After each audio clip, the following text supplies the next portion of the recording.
भारत माता की, भारत माता की।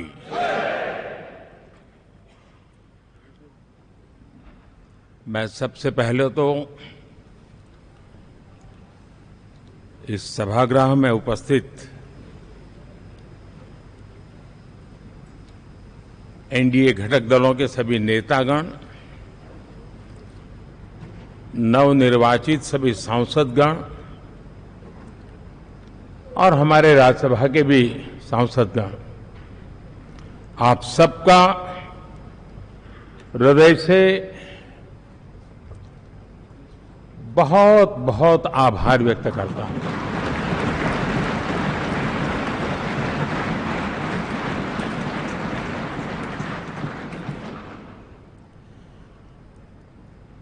मेरे लिए खुशी की बात है कि इतने बड़े समूह को आज मुझे यहां स्वागत करने का अवसर मिला है।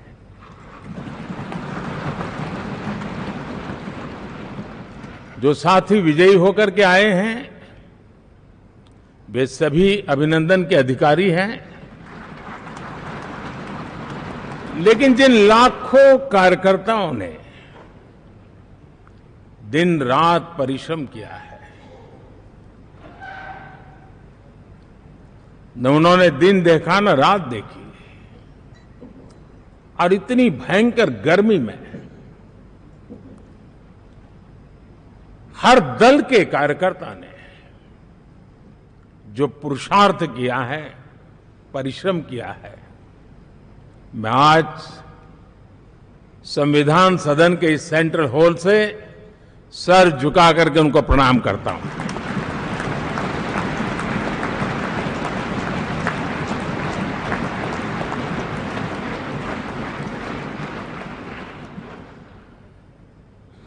साथियों, मेरा बहुत सौभाग्य है कि एनडीए के नेता के रूप में आप सब साथियों ने सर्वसम्मति से चुन करके मुझे एक नया दायित्व दिया है, और इसके लिए मैं आपका बहुत बहुत आभारी हूं।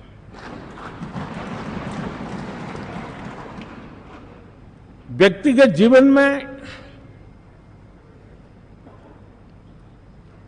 एक मैं जवाबदारी का एहसास करता हूं। जब 2019 में इस सदन में मैं बोल रहा था, आप सबने मुझे नेता के रूप में चुना था, और तब मैंने एक बात पर बल दिया था, विश्वास। आज जब आप मुझे फिर से एक बार ये दायित्व देते हैं, इसका मतलब है कि हम दोनों के बीच, हम आपस में विश्वास का सेतु इतना मजबूत है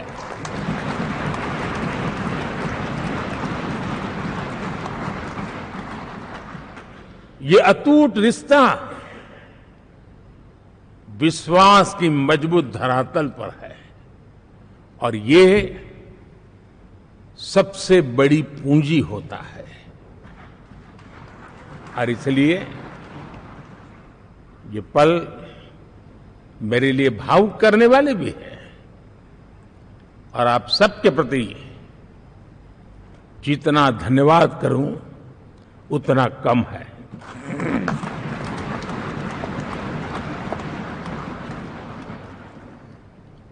साथियों,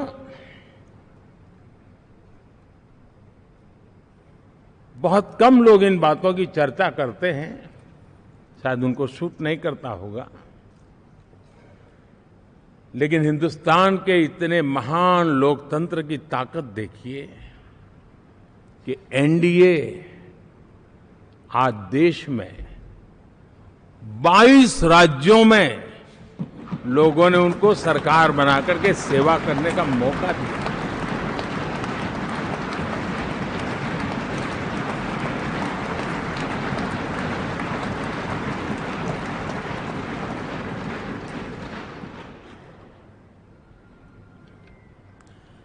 हमारा ये अलायंस सच्चे अर्थ में भारत की असली जो स्पिरिट है, जो भारत का आत्मा है, भारत की जड़ों में जो रचा बसा है, उसका एक अर्थ में प्रतिबिंब है।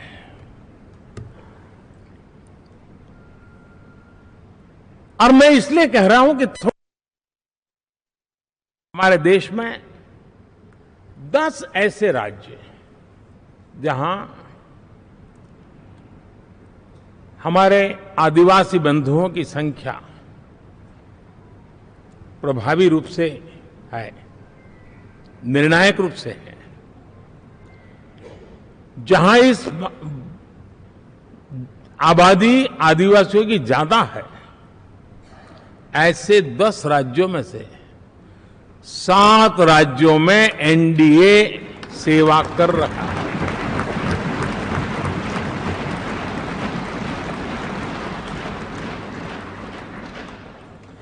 साथियों, हम सर्वपंथ संभाव के हमारे संविधान को समर्पित है और देश में चाहे हमारा गोवा हो या हमारा नॉर्थ ईस्ट हो, जहां बहुत बड़ी मात्रा में हमारे ईसाई भाई बहन रहते हैं, आज हम उन राज्यों में भी एनडीए के रूप में सेवा का अवसर हमें मिला हुआ है।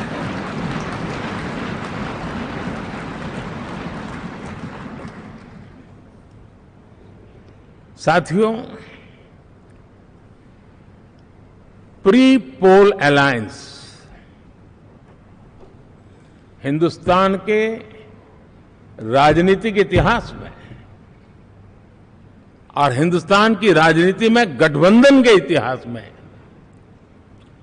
प्री पोल अलायंस इतना सफल कभी भी नहीं हुआ है जितना कि एनडीए हुआ है।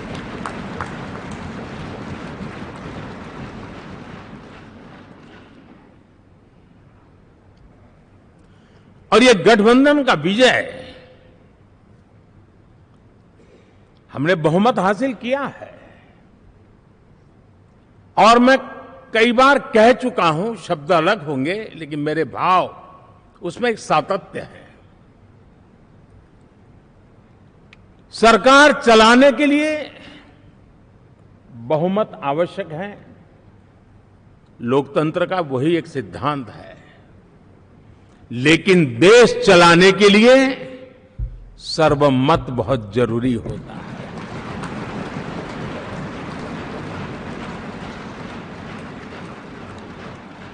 और मैं आज देशवासियों को यहां से विश्वास दिलाना चाहता हूं कि आपने जिस प्रकार से हमें बहुमत देकर के सरकार चलाने का सौभाग्य दिया है, ये हम सबका दायित्व है कि हम सर्वमत का निरंतर प्रयास करेंगे और देश को आगे ले जाने के लिए हम कोई कोर कसर नहीं छोड़ेंगे।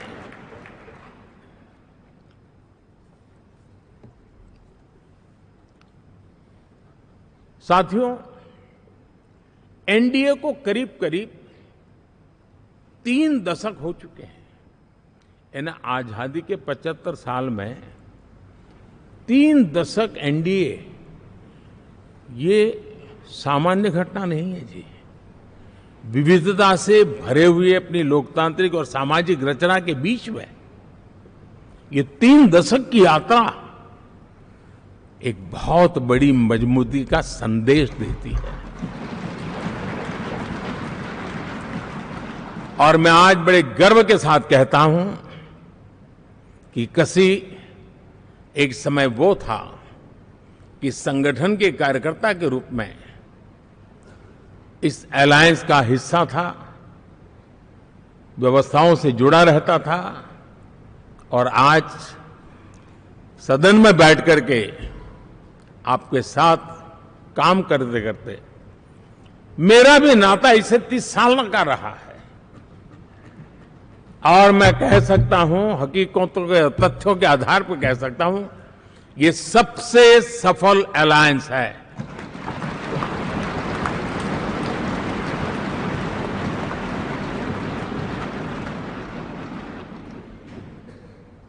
हम गर्व से कह सकते हैं कि सफलतापूर्वक पार किए हैं और अलायंस चौथे टर्म में एंटर कर रहा है।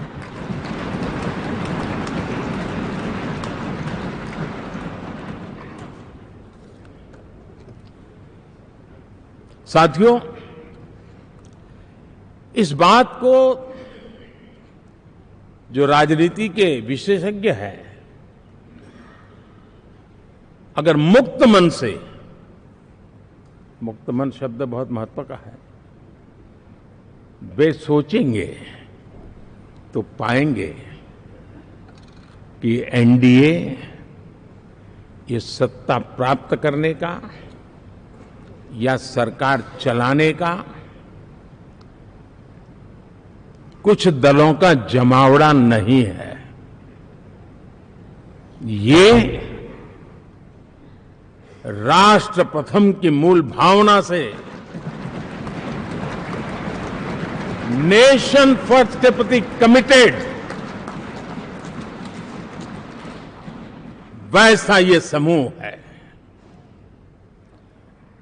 और 30 साल का लंबा कालखंड शुरू, लेकिन आज मैं कह सकता हूं कि भारत के राजनीतिक व्यवस्था में एक ऑर्गेनिक अलायंस है।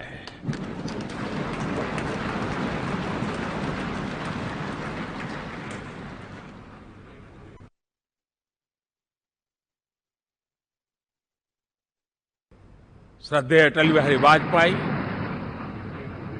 और ये मूल्य सिंह जी बादल,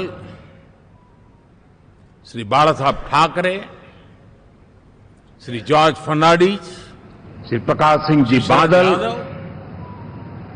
श्री बाला साहब ठाकरे, श्री जॉर्ज फर्नांडिस, श्री शरद यादव, अनगिनत नाम मैं कह सकता हूं। इन लोगों ने जिस बीज को बोया था, वो आज भारत की जनता ने विश्वास का सिंचन कर करके उस बीज को वटवृक्ष बना दिया है।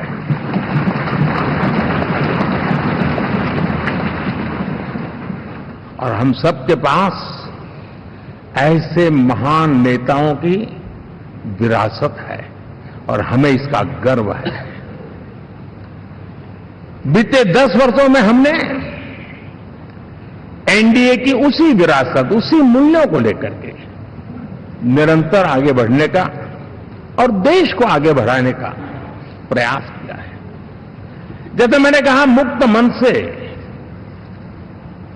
राजनीति के विश्लेषक अगर विश्लेषण करेंगे तो देखेंगे कि एनडीए का जो लोग दिखते हैं ना, उसमें एक कॉमन चीज नजर आती है और वो है गुड गवर्नेंस। गुड गवर्नेंस इस देश को दिया है और इस प्रकार से एनडीए एक प्रकार से, एनडीए कहते ही गुड गवर्नेंस ये अपने आप पर्यायवाची बन जाता है जी। साथियों, हम लोगों के सभी के कार्यकाल में, चाहे मैं गुजरात में रहा हूं या बाबू हमारे आंध्र में रहे हो या नीतीश जी ने बिहार के लिए भरपूर सेवा की हो, हम सब के अंदर केंद्र बिंदु में गरीब का कल्याण केंद्रस्थ रहा है।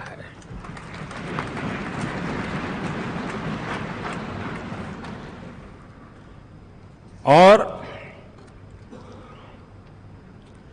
देश ने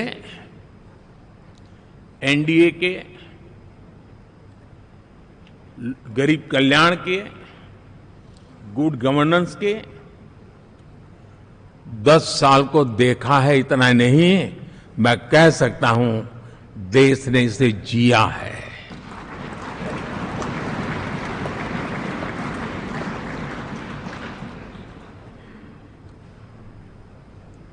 जनता जनार्दन ने सरकार क्या होती है, सरकार क्यों होती है, सरकार किसके लिए होती है, सरकार कैसे काम करती है, इसको पहली बार अनुभव किया है।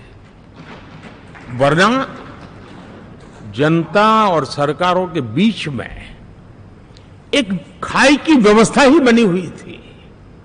हमने उसको पाट दिया है। हमने सबका प्रयास का मंत्र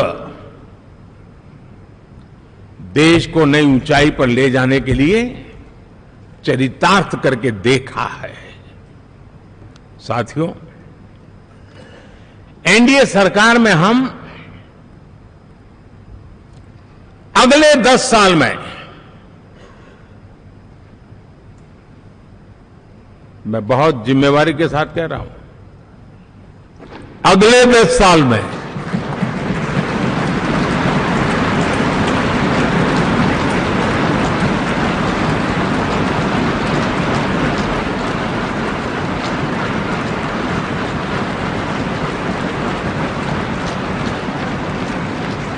गुड गवर्नेंस,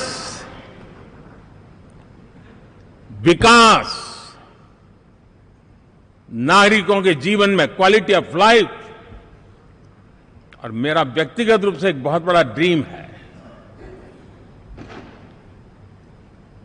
मैं लोकतंत्र की समृद्धि को जब सोचता हूं तो मैं चाहता हूं कि सामान्य मानवीय के जीवन में से, और खास करके मध्यम वर्ग, उच्च मध्यम वर्ग, उनके जीवन में से सरकार की दखल जितनी कम हो उतनी लोकतंत्र की मजबूती है।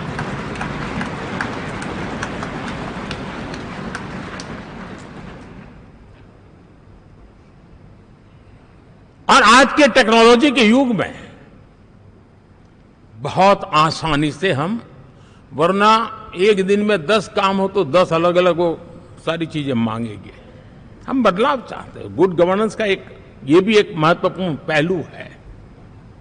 लेकिन हम विकास का नया अध्याय लिखेंगे, गुड गवर्नेंस का नया अध्याय लिखेंगे, जनता जनार्दन की भागीदारी का नया अध्याय लिखेंगे, और सब मिलकर के विकसित भारत के सपने को साकार करके रहेंगे।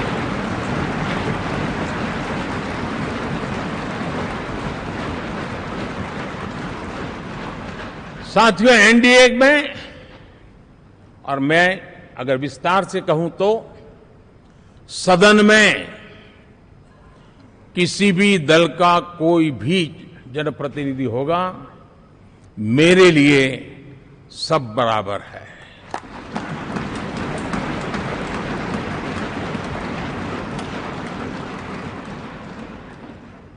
जब मैं सबका प्रयास की बात करता हूं तो मैं सदन में भी, चाहे वो लोकसभा हो या राज्यसभा हो, हमारे लिए सब बराबर है। और यही एक भाव है जिसके कारण 30 साल से एनडीए अलायंस मजबूती के साथ आगे बढ़ा है। अपना पराया कुछ नहीं है। सबको गले लगाने में हमें कभी कोई कमी नहीं रखी है। उसी का परिणाम है कि जनता का विश्वास भी जीत पाते हैं। साथियों, हमने 2024 में जिस टीम भावना से काम किया है और ग्रासरूट लेवल पे किया है, सिर्फ फोटो ऑप करना, नेता मिलकर के हाथ हिलाएं और फिर तुम्हारे रास्ते में मेरे रास्ते, ऐसा नहीं।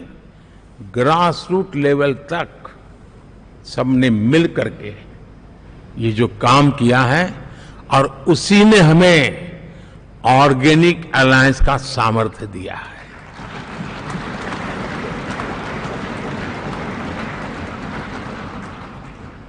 एक दूसरे का सहयोग किया है। हर किसी ने यही सोचा, जहां कम वहां हम।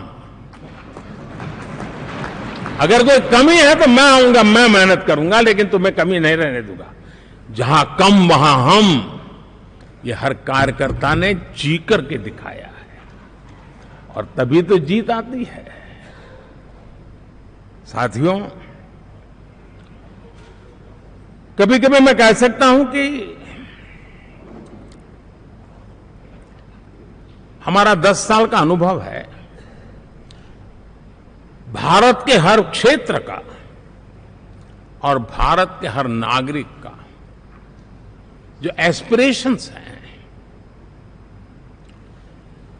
रीजनल एस्पिरेशंस हैं, वे और नेशनल एस्पिरेशंस, इसका एक अटूट नाता होना चाहिए।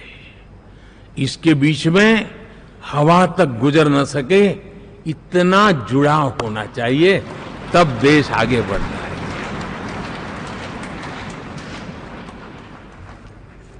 साथियों, इस चुनाव में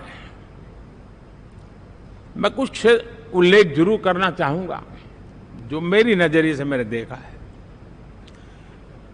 दक्षिण भारत में एनडीए ने एक नई राजनीति की नींव मजबूत की है।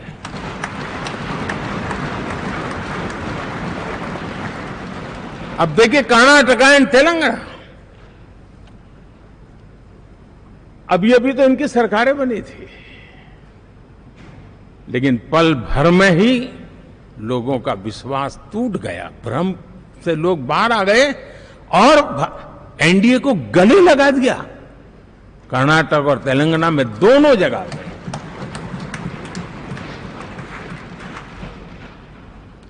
साथियों, तमिलनाडु, मैं तमिलनाडु की टीम को भी बधाई देना चाहूंगा,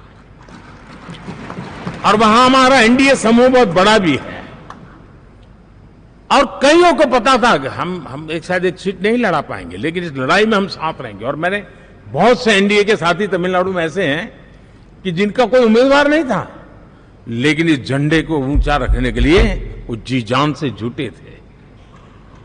और इसलिए आज तमिलनाडु में भले हम सीट नहीं जीत पाए, लेकिन जिस तेजी से एनडीए का वोट शेयर बढ़ा है, वो साफ साफ संदेश दे रहा है कल में क्या लिखा हुआ है।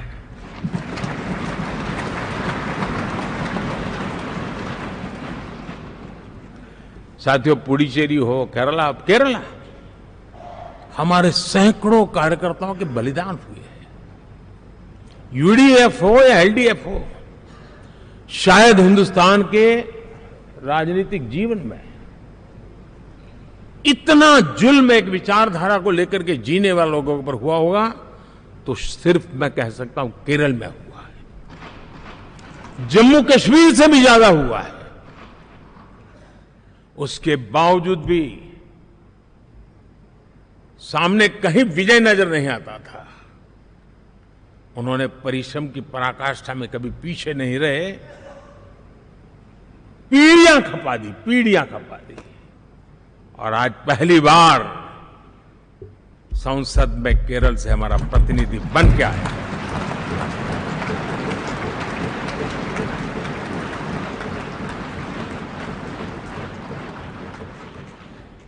साथियों,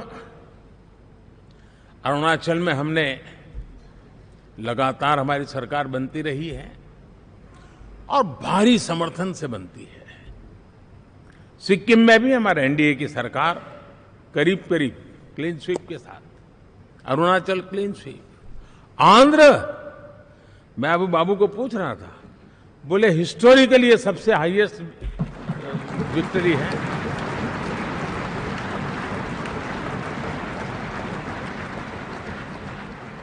और ये जो यहां दिखता है ना, पवन, ये पवन नहीं, ये आंधी है।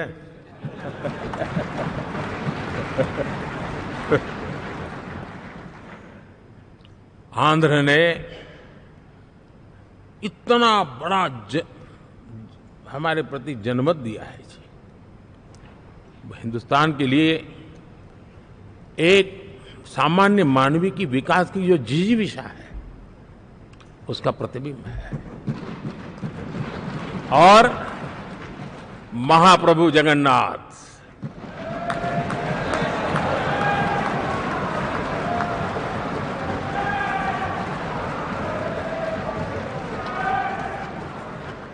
और मैंने अनुभव किया हमेशा। मैं हमेशा मानता हूं ईश्वर के अनेक रूप होते हैं, लेकिन जब मैं भगवान महाप्रभु जगन्नाथ जी को याद करता हूं तो मैं हमेशा मानता हूं ये गरीबों के देवता है।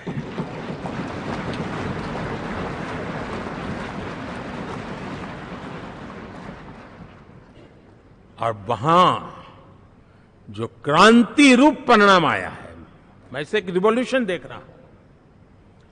और मैं इसके साथ कह सकता हूं कि विकसित भारत का हमारा जो सपना है, आने वाले 25 वर्ष, पहले मैंने 10 साल कहा था, या मैं 25 साल कह रहा हूं, आने वाले 25 साल महाप्रभु जगन्नाथ जी की कृपा से उड़ीसा देश की विकास यात्रा के ग्रोथ इंजन पैकी एक होगा।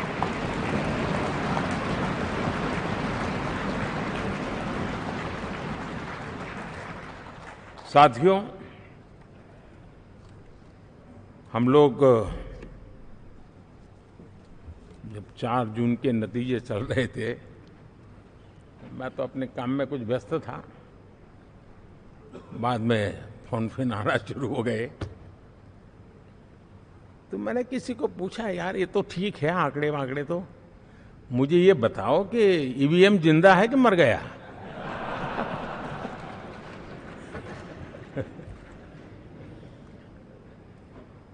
क्योंकि ये लोग तय करके बैठे थे कि भारत के लोकतंत्र और लोकतंत्र की प्रक्रिया के प्रति विश्वास ही लोगों का उठ जाए, और लगातार ईवीएम को गाली देना। और मुझे तो लगता था कि शायद इस बार वो ईवीएम की अर्थी क्या जुलूस निकालेंगे, लेकिन 4 जून शाम आते आते उनको ताले लग गए, ईवीएम ने उनको चुप कर दिया। ये ताकत है भारत के लोकतंत्र की, ये ताकत है भारत की निष्पक्षता की, ये भारत की ताकत है भारत के चुनावी तंत्र की, चुनाव आयोग की। और मैं मानता हूं कि ये आशा करता हूं कि 5 साल तो अब ईवीएम शायद मुझे नहीं सुनाई देगा, लेकिन जब 29 में हम जाएंगे तो फिर से शायद ईवीएम को लेकर के नाचने की शुरुआत करेंगे, क्योंकि इनके सुधरने की संभावनाएं बहुत कम है। अब देखिए, चुनाव के समय मैंने पहली बार देखा, शायद हर तीसरे दिन इलेक्शन कमीशन के काम में रुकावट आए, इसके लिए सुप्रीम कोर्ट के दरवाजे खटखटाए गए, भांति भांति की एप्लीकेशन, और एक ही टोली थी। और लोकतंत्र के प्रति जिनका भरोभार अविश्वास है, ऐसे लोग सुप्रीम कोर्ट का उपयोग करते हुए कैसे रुकावट डाले, इसका निरंतर प्रयास करते रहे। और चुनाव आयोग की ताकत का एक बड़ा हिस्सा अदालतों में, इस पीक आवर्स में, चुनाव के पीक आवर्स में,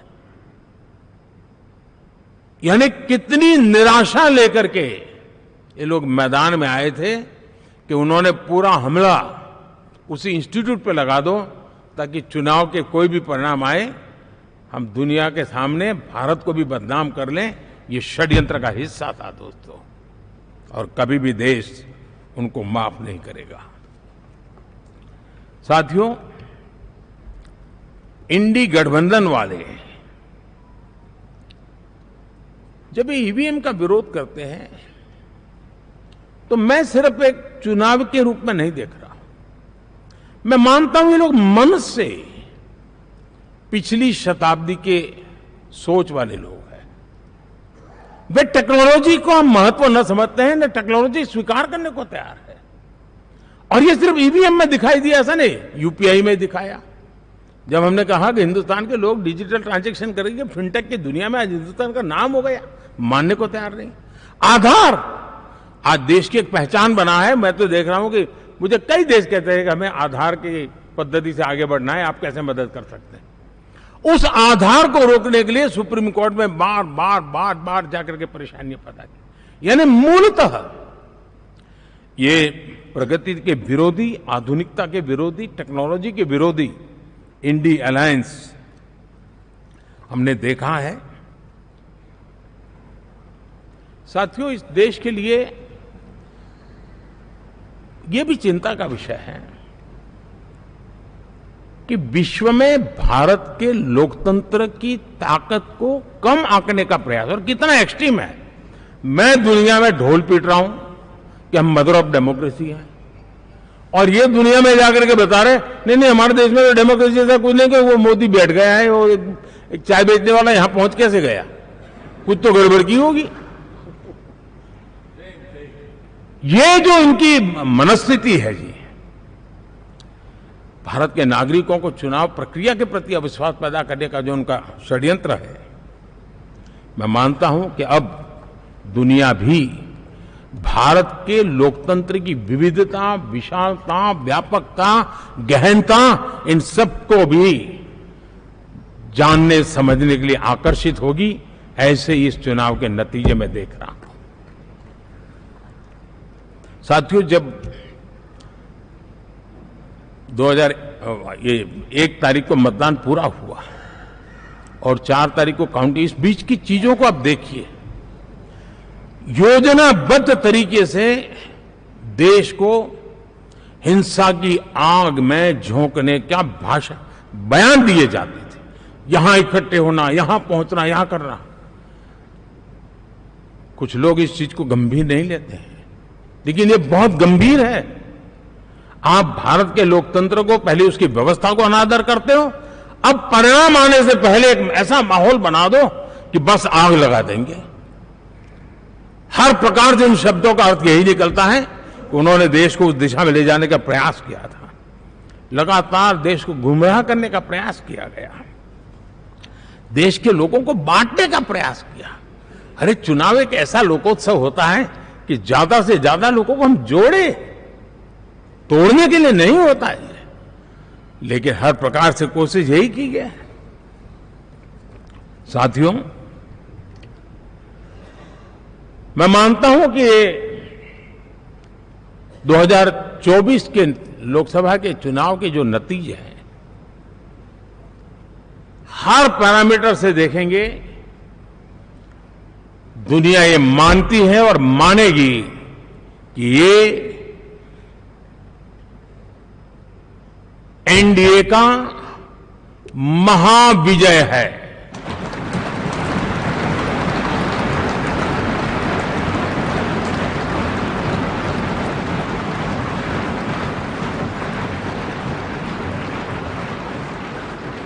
और आपने देखा 2 दिन कैसा चला, जैसे हम तो हार चुके हैं, गए। सब चारों तरफ यही दिखता था, क्योंकि उनको अपने कार्यकर्ताओं का मोरल हाई करने के लिए ऐसे काल्पनिक परेड ये करने पड़ रहे हैं। और साथियों, गठबंधन के इतिहास में अगर आंकड़ों के हिसाब से देखें तो ये सबसे मजबूत गठबंधन की सरकार है।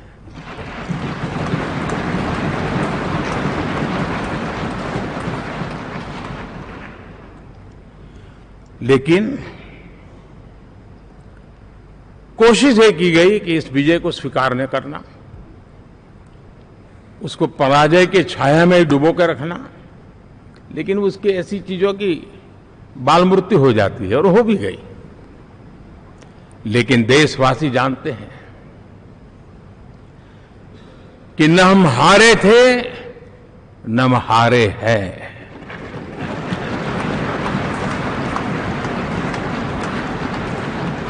लेकिन 4 तारीख के बाद हमारा जो व्यवहार रहा है,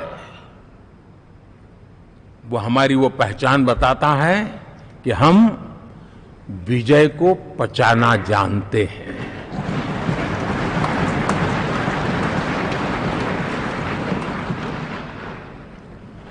हमारे संस्कार ऐसे हैं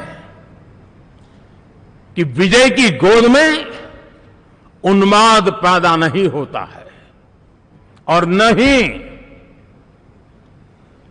पराजित लोगों के प्रति उपहास करने के हमारे संस्कार है। हम विजय को भी पचाते हैं और पराजित का भी उपहास करने की विकृति हम नहीं पालते हैं। ये हमारे संस्कार है। अब किसी भी बालक को पूछो कि भाई लोकसभा के चुनाव के पहले सरकार किसकी थी, तो कहेगा एनडीए। 24 के नतीजों के बाद सरकार किसकी बनी, एनडीए। फिर हारे कहां से भाई? पहले भी एनडीए थी, आज भी एनडीए और कल भी एनडीए है।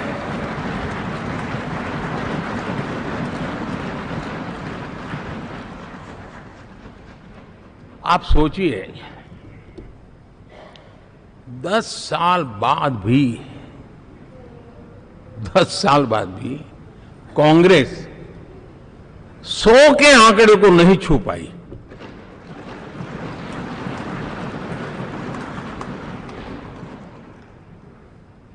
और अगर मैं 14, 19 और 24 तीन चुनावों को जोड़ करके कहूं, कांग्रेस के 3 चुनाव जोड़ूं, तो इन 3 चुनावों में जितनी सीटें मिली है उससे ज्यादा हमें इस चुनाव में मिली है।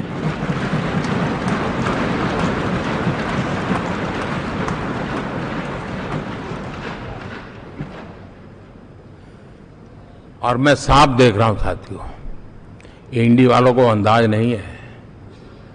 वे धीरे धीरे पहले तो डूब रहे थे, अब तेज गति से ये गर्त में जाने वाले हैं।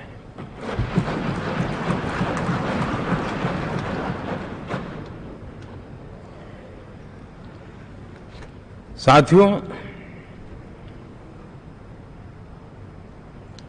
इंडिया अलायंस वाले देश के सामान्य नागरिकों की जो समझ है, आज भी वो उसके सामर्थ्य को समझ नहीं पाए हैं या समझना चाहते नहीं है। भारत के सामान्य व्यक्ति की भी एक समझ है और जो जमीन से जुड़ा रहता है ना, वो समझ को छूता है, समझता है, पहचानता है। वो वहां नहीं है। साथियों, इन लोगों का जो व्यवहार रहा है 4 तारीख के बाद, मैं आशा करता था कि वे लोकतंत्र का सम्मान करेंगे, लेकिन उनके व्यवहार से लगता है कि शायद उनमें ये संस्कार आए, इसके लिए हमें और इंतजार करना पड़ेगा। और तो मैं ज्यादा कुछ कह नहीं सकता। और ये वो लोग हैं जो खुद की पार्टी के पीएम का अपमान करते थे, उसके निर्णयों को फाड़ देते थे। खुद की पार्टी को विदेशी मेहमान आ जाए तो उसके लिए चेयर नहीं होती थी। ये सारे दृश्य आपने देखे हैं, ठीक है। और मैं समझता हूं कि इन सारी स्थितियों में से हम लोकतंत्र की मजबूती और जनता जनार्दन के प्रति आस्था, इसको हम, साथियों, लोकतंत्र हमें सबका सम्मान करना सिखाती है। विपक्ष में भी जो सांसद जीत करके आए हैं, मैं उनको भी बधाई देता हूं।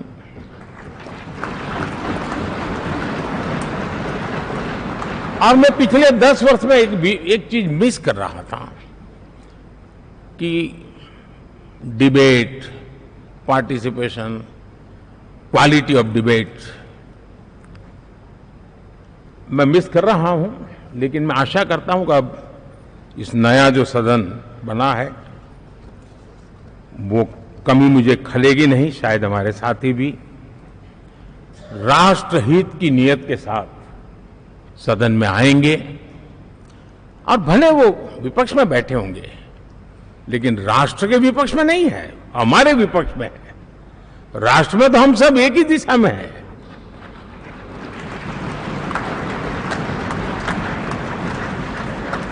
राष्ट्र में हमारा कोई पक्ष विपक्ष नहीं है। राष्ट्र में तो हम 140 करोड़ है।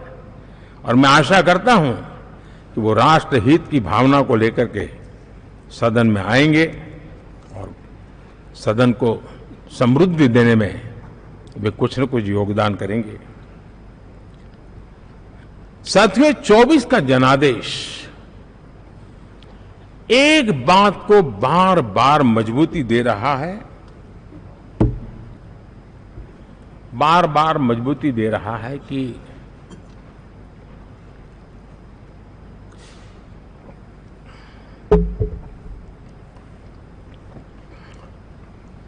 देश को आज के वातावरण में सिर्फ और सिर्फ एनडीए पर ही भरोसा है।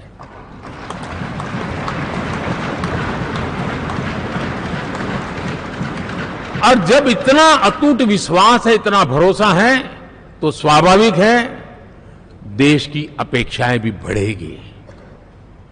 और मैं इसे अच्छा मानता हूं और हम सबका कर्तव्य भी मानता हूं।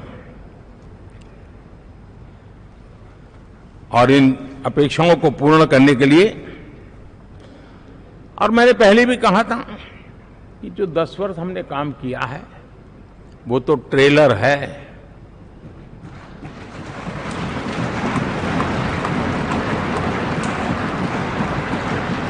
और वो मेरा चुनावी वाक्य नहीं था, ये मेरा कमिटमेंट है। हमें और तेजी से, और विस्तार से, और तेज गति से देश के आकांक्षाओं को पूर्ण करने में रत्ती भर भी विलंब नहीं करना है।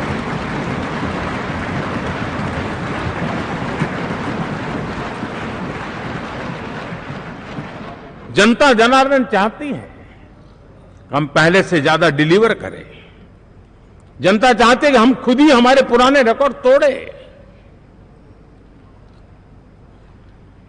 और मैं साथियों एक तरफ एनडीए रखूं, दूसरी तरफ भारत के लोगों के सपने और संकल्पों को रखूं, तो मैं कहूंगा NDA, new India, develop India, aspirational India.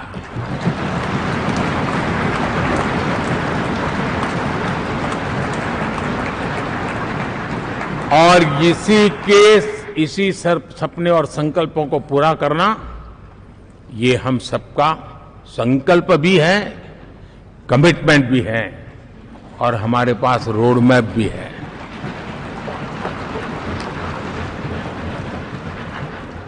साथियों, एनडीए ने हमेशा करप्शन फ्री, रिफॉर्म ओरिएंटेड, स्थिर सरकार देश को दी है। जब जब हमें अवसर मिला हम लोगों ने काम किया है।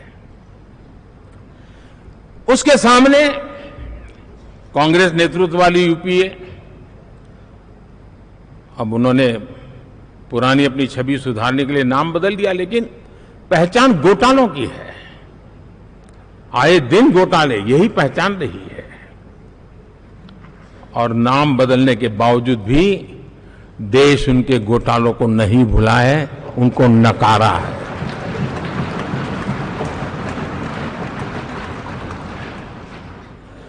और मैं कह सकता हूं साथियों, इंडी अलायंस वालों ने एक व्यक्ति का अपोज करने के वन पॉइंट एजेंडा के कारण देश की जनता ने उनको ही ऑपोजिशन में बिठा दिया है।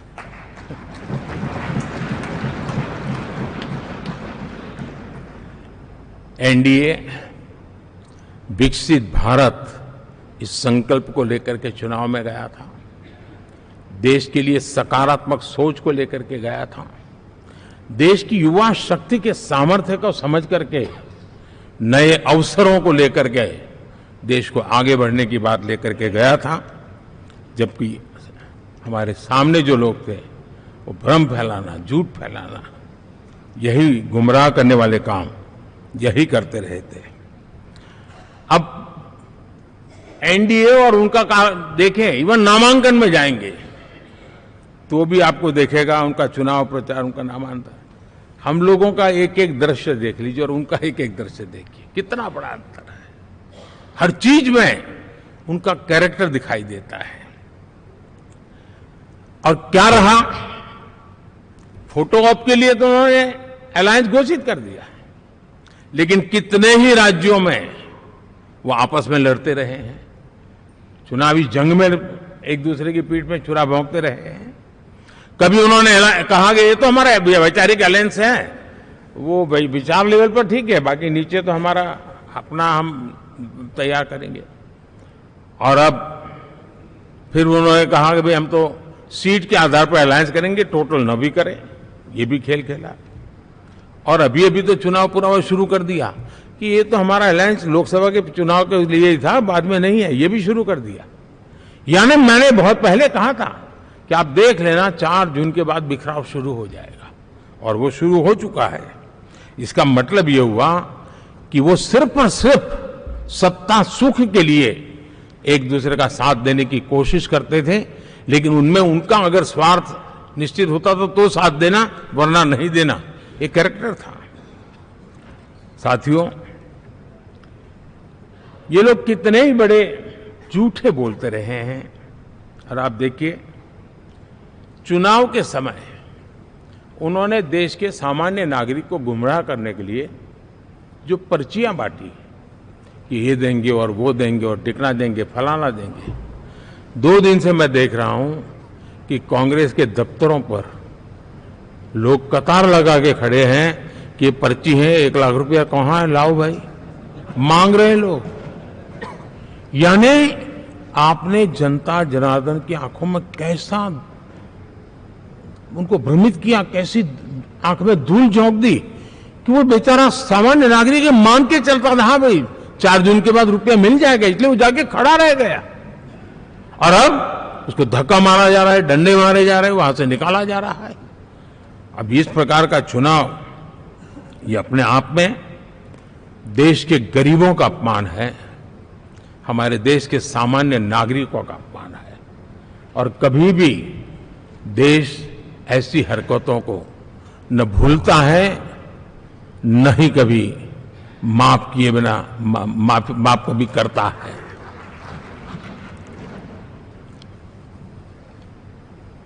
साथियों, हमारे लिए संतोष की बात है कि हम एक कमिटमेंट से काम कर रहे हैं। 10 साल में हमने 25 करोड़ गरीबों को गरीबी से बाहर निकाला है।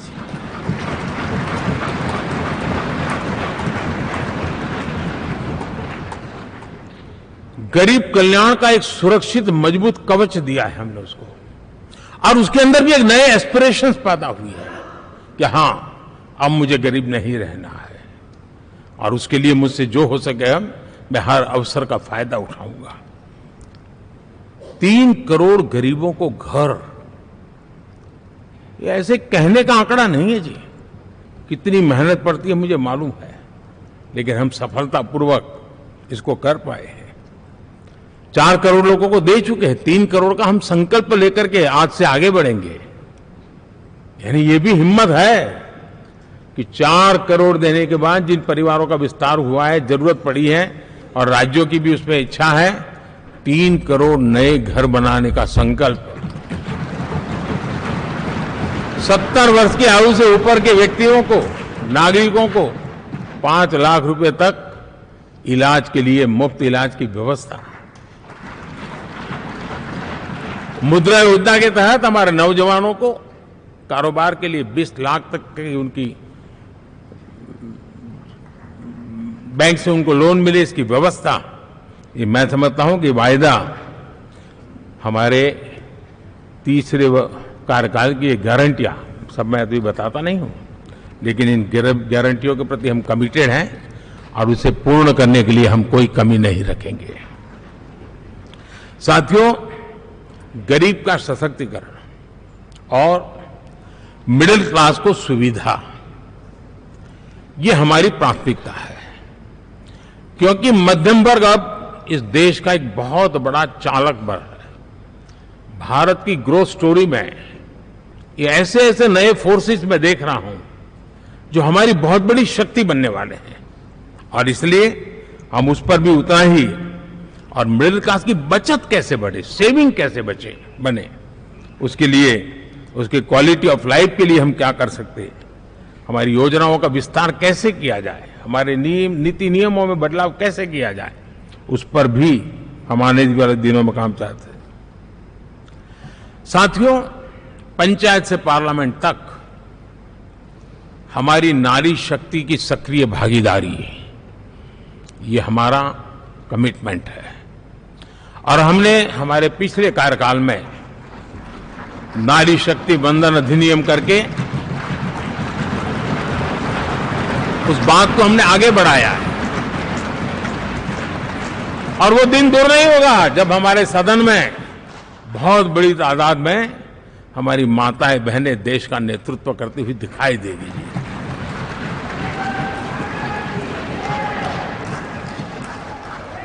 इस पूरे चुनाव में हम सबसे ज्यादा महिला उम्मीदवारों को टिकट देने वाली पार्टी रहे हैं, ये हमारा कमिटमेंट है। हमारी महिला सांसदों को जो आशीर्वाद देश की जनता ने दिया है, मैं इसके लिए विशेष रूप से उनका आभार व्यक्त करता हूं। और साथियों, आपने देखा होगा G20 समिट में दुनिया के सामने एक विषय लेकर के हम बड़े आग्रह से गए हैं, और वो है empowerment of women, development of women. इन सारी बातों को तो हम परिचित हैं। हमने एक नया शिफ्ट किया है और हम G20 समिट से भी इसको आगे बढ़ा रहे हैं, विमेन लेड डेवलपमेंट।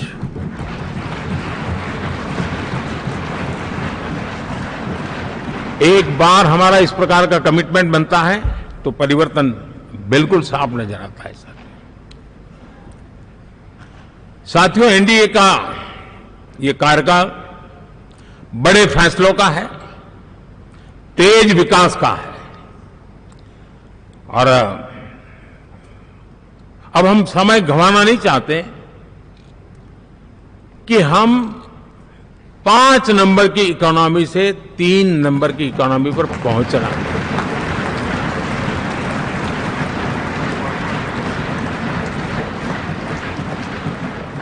और ये खाली 5 और 3 का आंकड़ा नहीं है, उसके कारण जो अर्थव्यवस्था का कद बन जाता है, वो सामान्य मानवीय की आशा आकांक्षाओं को पूरी करने के लिए सरलता बढ़ जाती है।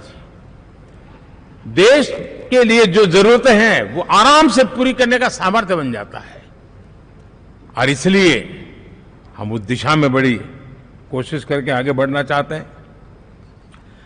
राज्यों का सहयोग भी उसमें उतना ही महत्वपूर्ण है, और भारत के संविधान ने हमसे जिस प्रकार का दिशा निर्देश किया है कोऑपरेटिव फेडरलिज्म का, लेकिन मैंने उसमें आग्रह रखा है कॉम्पिटिटिव कोऑपरेटिव फेडरलिज्म।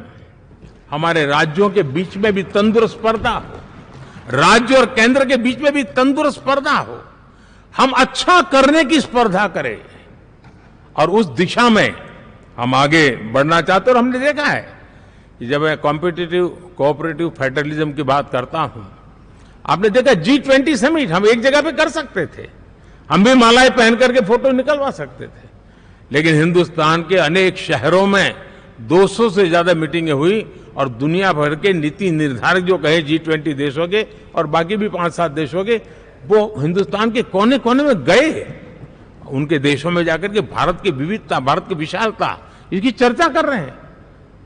उनके लिए आश्चर्य है, हमने तो दिल्ली आकर के वापिस जाते थे, पता ही नहीं था कि देश इतना बड़ा है। तो अपनी एक ताकत का परिचय हुआ है।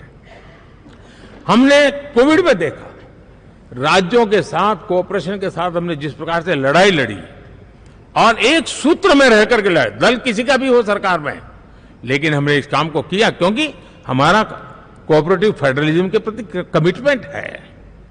एस्पिरेशनल डिस्ट्रिक्ट एक ऐसा मॉडल है गवर्नेंस का जिसमें राज्य भी उतना ही सक्रियता से हमारे साथ जुड़े हुए हैं, और दुनिया के लिए जो डेवलपिंग कंट्रीज हैं उनके लिए गवर्नेंस का एक ऐसा मॉडल प्रस्तुत हो रहा है जिसका अब तो केस स्टडी के रूप में दुनिया के अनेक यूनिवर्सिटी केस स्टडी करना शुरू की है। अब उसको हम आगे बढ़ाते हुए एस्पिरेशनल ब्लॉक की तरफ ले जा रहे हैं, ताकि हमारे ग्रास रूट लेवल पे भी जो वीक एरियाज हैं, जहां सुविधाएं अभी सामान्य एवरेज से भी नीचे हैं, उसको हम जल्दी से जल्दी उस स्टेट की एवरेज तक लाना चाहते हैं। देश का रीजन, कोई भी क्षेत्र हो, सर्वांगीण विकास को लेकर के हम चले। साथियों, गत 10 वर्ष में इंफ्रास्ट्रक्चर के क्षेत्र में हमने एक बहुत बड़ा, यानी सोचने में भी बदलाव लाए। जमीन पर तो लाए लाए, वरना हमारे देश में सोचा चलेगा यार, अरे एक बार कर लो ना, उस सहारे में से बदलाव नहीं। अब तो अच्छा ही चाहिए, बड़ा ही चाहिए, जल्दी से जल्दी पहुंचाने वाला चाहिए। सामान्य मानवीय के मन को हमने इससे प्रेरित भी किया है और पुरुषार्थ करके हमने उस दिशा में काम किया है। 5 साल में हमें गति शक्ति, यानी इस प्रकार के प्लेटफॉर्म पर जो काम किया है, जो काम 6-6, 8-8 महीने तक नहीं होता था, वो आज 15-20 दिन में कर सकते हैं। सर, टेक्नोलॉजी का उपयोग करके हम काम कर रहे हैं। और ये जब होता है तो उसका मूल फायदा देश के नौजवानों के लिए रोजगार के अति अवसर बन जाते हैं। उनके लिए जीवन में सिलेक्शन के लिए बहुत बड़ा दायरा बढ़ जाता है। और वो हमें, साथियों, आज भारत दुनिया में विश्व के लिए एक नया मैन्युफैक्चरिंग हब के रूप में उभर रहा है। और जब हम मैन्युफैक्चरिंग हब कह रहे हैं, तब सिर्फ इलेक्ट्रॉनिक गुड्स या सर्विसेज की मैं बात नहीं कर रहा हूं। मैं फूड प्रोसेसिंग में भी आज दुनिया में हम बहुत तेजी से आगे बढ़ रहे हैं, और वो भारत के किसानों को बहुत बड़ी ताकत देने वाला है। उसी प्रकार से स्पेस हो, आर्टिफिशियल इंटेलिजेंस हो, स्टार्टअप्स की बात हो, स्किल जॉब अपॉर्चुनिटीज की बात हो, आज भारत बहुत तेजी से आगे बढ़ेगा, बढ़ रहा है, ये मेरा विश्वास है। साथियों, मुद्रा योजना, ड्रोन दीदी, विश्वकर्मा योजना, इसने भी नई संभावनाओं को जन्म दिया है। साथियों, हमारी संस्कृति, हमारी विरासत, उसके प्रति हम जितना ध्यान केंद्रित करेंगे, दुनिया के लिए आकर्षण का केंद्र बनेगा। और इसलिए हम उन दिशा में, और मैं मानता हूं भारत के लिए टूरिज्म एक ऐसा एवेन्यू है जो गत शताब्दी में हमें कभी, आज से लेकर के पीछे के 100 साल में कहूं, ऐसा अवसर नहीं मिला है जैसा आने वाले 25 साल में मिलने वाला है। दुनिया भारत की तरफ मुड़ने वाली है। अब हमारा काम है हम इसके लिए आवश्यक व्यवस्थाओं को विकसित करें, हमारी विरासत के प्रति हम हमारा पर्यटन का विकास करते हुए एक विन विन सिचुएशन का हम फायदा उठाएं, और उसमें बहुत अधिक निवेश की संभावनाएं मैं देखता हूं। और ये ऐसा क्षेत्र है जिसमें हर स्तर के लोग कमाते हैं, गरीब से गरीब आदमी भी कमाता है और बड़ी बड़ी होटल वाला भी कमाता है, हर कोई इसमें कमाता है। और हमने टूरिज्म के हम बल देना चाहते हैं, बहुत पोटेंशियल है। आज जो इंफ्रास्ट्रक्चर के क्षेत्र खुले हैं, इसका फायदा इसको मिलता है। एयरवे हो, रेलवे हो, हमारे एक्सप्रेस वे हो, ये हमारा यातायात जितना बेहतर हो, और हमारा डिजिटल कनेक्टिविटी का जो काम है, ये इसके लिए एक बहुत बड़ा पॉजिटिव ग्राउंड तैयार कर रहा है, और जिसका फायदा मिलने वाला है। और जो वोकल फॉर लोकल और रीजनल टूरिज्म, इसको एक बल देने का काम है। साथियों, अब दुनिया एक नए युग में प्रवेश रही है। जिस समय औद्योगिक क्रांति हुई, उस समय हम गुलामी के दौर से गुजर रहे थे। तो औद्योगिक क्रांति का जितना फायदा लेना चाहिए हम नहीं ले पाए। अब एक नया युग शुरू हो रहा है, हरित युग, ग्रीन एरा। भारत के पास बहुत संभावनाएं हैं इसका नेतृत्व करने की, और हम इसके लिए आने वाले दिनों में ग्रीन हाइड्रोजन की बात हो, ग्रीन एनर्जी हो, या ग्रीन जॉब्स हो, या ग्रीन मोबिलिटी हो, इन सारे विषयों को हम इतनी तेजी से आगे बढ़ाना चाहते हैं ताकि इस हरित युग का नेतृत्व दुनिया में भारत का सामर्थ्य सिद्ध कर दें, ये हम चाहते हैं। साथियों, इसी सिलसिले में इस 5 जून को जब पर्यावरण दिवस था, 4 जून को नतीजे आ गए थे, तो उसी दिन मेरे मन में एक विचार आया कि कार्यक्रम 5 जून को हमने आरंभ किया। एक पेड़ मां के नाम। हर किसी को मां के प्रति श्रद्धा होती है और मैं भी देशवासियों को कहूंगा कि आने वाले समय में कभी आपकी माताजी का जन्मदिन हो, क्या कोई और शुभ दिन हो, अपनी मां के नाम पर एक पेड़ लगाइए और मां जीवित हैं तो साथ लेकर जाइए, उनकी फोटो आप सोशल मीडिया में अपलोड कीजिए और मां नहीं है तो उनकी फोटो रख करके एक पेड़ लगाइए और वो अपनी मां का भी सम्मान होगा और धरती मां की सेवा होगी। हम इन दो माताओं की सेवा करें। साथियों, एनडीए अब भारत आइसोलेशन में नहीं जी सकता। वैश्विक परिवेश में भारत की भूमिका दिनों दिन बहुत बढ़ती चली जा रही है। 2014 में जब एनडीए की सरकार बनी, पूरे विश्व में उसी एक पल से ही एक नया जिज्ञासा पैदा हुई, थोड़ी आशा के संकेत उनको नजर आने लगे और फिर उस बदलाव बहुत बड़ा तेजी से आया और पिछले 10 वर्ष में भारत ने जिन कामों को बढ़ दिया है, आज भारत की छवि विश्व बंधु की बन चुकी है। दोस्तों, विश्व हमें एक बंधु के रूप में स्वीकार कर रहा है और जब दुनिया हमें विश्व बंधु के रूप में स्वीकारती है तो हमारी वैश्विक जिम्मेवारियों को भी हमने हमारे आने वाले रोड मैप में महत्व देना ही होगा। और भारत की सफल विदेश नीति ने अच्छे परिणाम भी दिए हैं। हमने हर संकट को उस प्रकार से हैंडल किया जिस प्रकार से मानवीय मूल्यों को हमने प्राथमिकता दी, उसका परिणाम है कि सामान्य मानवी के मन में ये विश्व बंधु वाला भाव बहुत मजबूत हुआ और भारत का सेवा भाव का जो कैरेक्टर है उसको विश्व ने पहचाना है। चाहे यूक्रेन का संकट हो, चाहे अफगानिस्तान का संकट हो, हर हमारे लोगों को बचाना हो, हमने किसी भी में हमने कोई कमी नहीं रखी है। और साथियों, ये क्षमता के कारण भारत में निवेश की संभावनाएं बहुत बढ़ने वाली है। मैं राज्यों से भी कहूंगा कि आप प्रगतिशील नीतियां बनाकर रेडी रहिए। विश्व आज आपके आंगन पे दरवाजे पर दस्तक दे रहा है और जो राज्य ज्यादा स्पष्ट नीतियों के साथ आएगा, जो राज्य उन कंपनियां विदेश जाने वाले लोगों को ठीक से हैंडल करेगा, उसको बेनिफिट मिलने ही वाला है। और भारत ने जो नीतियां बनाई है, भारत ने जो वातावरण बनाया है, उसका लाभ भारत के हर राज्य को मिलना चाहिए और उस दिशा में हम तेजी से काम करना चाहते हैं। साथियों, हमने G20 समिट में देखा है, दुनिया का भारत के प्रति नजरिया बदला है। जो लोग इन चीजों को माइन्यूटली देखते होंगे उनको पता होगा कि G20 एक प्रकार से कई संकटों से गुजर रहा था। उतार चढ़ाव आते रहते थे, बिखराव भी नजर आ रहा था, लेकिन भारत में G20 आने के बाद नए प्राण से भर गया है, नया सामर्थ्य आ गया है और ये भारत की ताकत है कि उसने पूरे विश्व को जोड़ने में G20 के माध्यम से बहुत बड़ा काम किया है। और उसके इन दिनों भी जो परिणाम आए इसके बाद मेरा काफी समय विदेश के सरकारों से फोन अभिनंदन स्वीकार करने में गया और शायद मैं 2014 में 19 में भी ऐसा अनुभव नहीं था जितना इस बार फ्लो है। दुनिया के करीब करीब, अब नाम ले, उसने भारत को शुभेच्छा व्यक्त की है या बात करने की कोशिश की है। यानी ये वैश्विक जो हमारा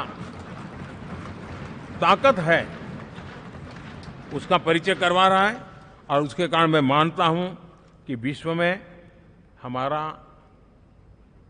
सम्मान और साथ साथ भारत में निवेश, ये दोनों संभावनाएं बढ़ रही है। साथियों, हमारे संविधान का 75वां वर्ष है। हम चाहते हैं कि संविधान हमारी संवैधानिक संस्थाओं का संरक्षण भर इसके मात्र के लिए है, ऐसा नहीं, कोई अदालत में धाराओं का उपयोग करके काम करने के लिए नहीं है। ये एक हमारी भावना है, हमारा स्पिरिट है और हमें इस 75 साल को ऐसे मनाना है ताकि हम संविधान के स्पिरिट को जन जन तक पहुंचाएं। हर जन को संविधान की जो भावना है, कर्तव्य की भावना है, अनेक बात ऐसे बात है, उन सब प्रति समर्पण उसका बढ़े, उस दिशा में हम काम करना चाहते हैं। साथियों, छत्रपति शिवाजी महाराज के राज्याभिषेक के 350 वर्ष के उत्सव में देश आज रंगा हुआ है और हमारे लिए सबसे बड़ी प्रेरणा है क्योंकि उसमें राष्ट्र प्रथम की भावना है। छत्रपति शिवाजी महाराज को याद करते ही राष्ट्र प्रथम की भावना हमें मजबूती देती है और इसलिए हम देश में इसी एजेंडा को आगे रखते हुए और जब इसी समय 350 साल का पर्व आया है तो हमें अपनी पॉलिसी और परफॉर्मेंस और सामान्य मानवीय का जीवन बेहतर करना है, उसमें जरा भी विलंब नहीं करना है। साथियों, विकास की सारी तैयारियां, रोड मैप लेकर को हम चलेंगे ही, चल रहे हैं, लेकिन साथ साथ हम नए नए सांसद आए हैं, कुछ पुराने सांसद हैं, कोई ज्यादा अनुभवी सांसद भी है।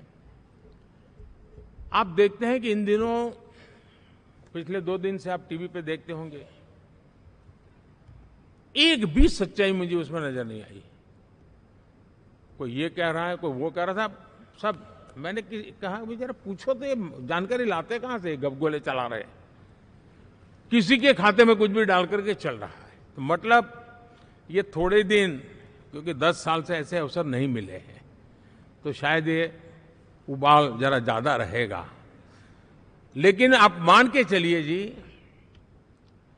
ऐसे लोग कोई पहुंचेंगे, बस साहब मेरा अच्छा संबंध है, मंत्री में आपका नंबर कर सकता हूं, आया, हमें भी पता नहीं होता यार, हो सकता है मिनिस्टर बनने का ये रास्ता होगा तो हम भी गलती से उसका हाथ पकड़ लेते हैं और वो पता नहीं वो किस खाई में डुबो देता है। कभी कभी तो शायद अब तो टेक्नोलॉजी ऐसी है कि हो सकता है मेरे सिग्नेचर से कोई लिस्ट बाहर निकल जाए कि ये मंत्री बन गए, हो सकता है कोई बुद्धिमान डिपार्टमेंट भी बांट दे। तो आजकल कई लोग सरकार बनाने में लगे हुए हैं, मंत्री पद बांट रहे हैं, पद बांट रहे हैं, व्यवस्था बांट रहे हैं। मैं आपसे आग्रहपूर्वक कहता हूं, और जो मोदी को जानते हैं, ये सारे प्रयास निरर्थक है। वे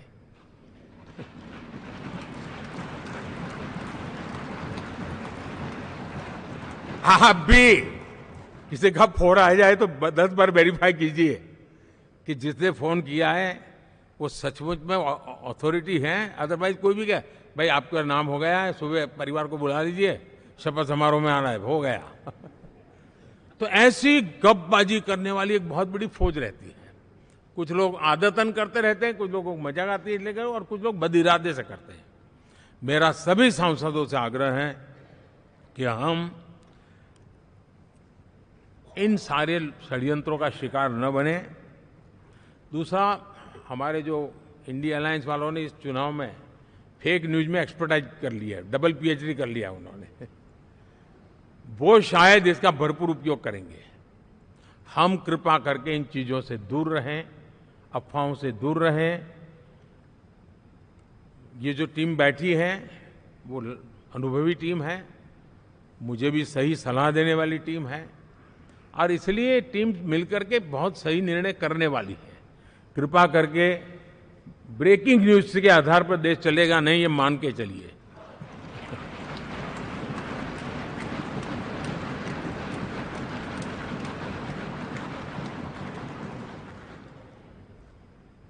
साथियों, विकसित भारत का संकल्प लेकर के हम चले हैं। 3 नंबर की इकोनॉमी पहुंचना मैं जानता हूं, निश्चित रोड मैप के साथ उसको हम पार करने वाले हैं। और मैंने पहले भी कहा था कि मेरा पल पल देश के नाम है, मेरा पल पल आप लोगों के नाम है। मैं 24/7 अवेलेबल हूं।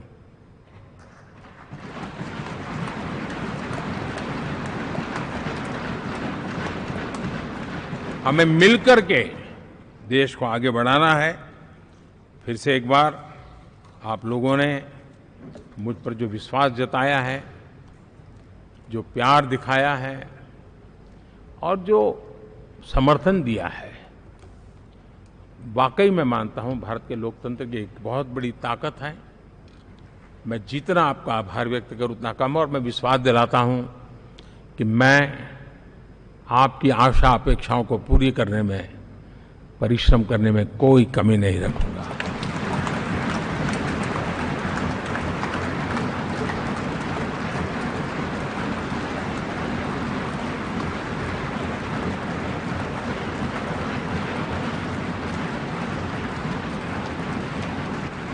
मेरे लिए जन्म सिर्फ और सिर्फ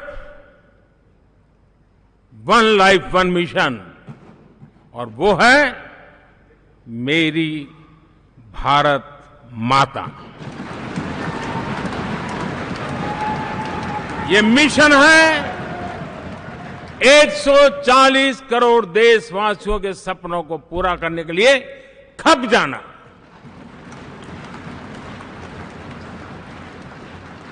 ये मिशन है 140 करोड़ देशवासियों को हजार साल की मुसीबतों से जो गुजरी हुई पीढ़ी दर पीढ़ी है, उसे मुक्ति दिला करके सम्मान के साथ विश्व में मेरा हर देशवासी दुनिया उसे देखे तो उसका मन कर जाए, काश ये हिंदुस्तान का है, अरे नजर मिल जाए तो अच्छा होगा। ये मैं स्थिति पैदा करना चाहता हूं। उसका मन लालायित होना चाहिए, हिंदुस्तानी है, अरे यार जरा हाथ मिला लूं, कुछ एनर्जी मुझे भी आ जाए। मैं देश को इस ऊंचाई पे ले जाना चाहता हूं। और साथियों, मुझे पक्का विश्वास है आपका साथ, आपका सहयोग, आपका अनुभव बहुत बड़े परिणामों की संभावनाएं लेकर के आया है। लोकसभा का ये गठन उन सभी आकांक्षाओं को पूरा करेगा। मैं फिर एक बार आप सबका हृदय से बहुत बहुत धन्यवाद करता हूं।